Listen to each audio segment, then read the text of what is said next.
So what I wanted to show you today is I put a new heater control valve in my Jeep. It's a 4-way. You've probably seen stuff on Facebook and all, but I got this on Amazon. I'll show the picture later. But you basically cut your coolant lines going to your heater core, and you put this in place. And it allows you to stop the flow of hot water to your heater core, which makes your AC work better.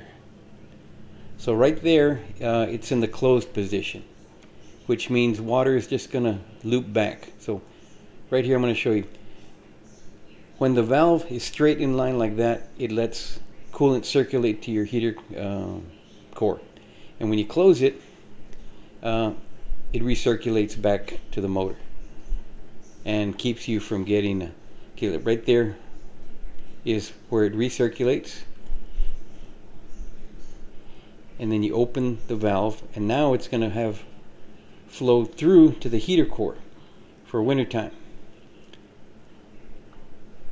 So it didn't take me very long to do that, and here's the link of the one that I happened to buy, and so far it's worked out really well, you know. So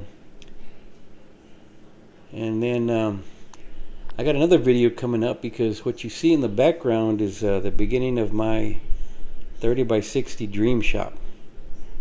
I've been waiting a long time for this one, but I want to make another video on that. In the meantime, this is my $150 beater that needed a little work when I got it, but runs and drives, has a radio with 1 speaker and AC, so hey, can't beat that, right? And as a disclaimer, this video has not been approved by Club XJ, Bleepin' Jeep, Uncle Tony's Garage, or DD Speed Shop. See you on the next one.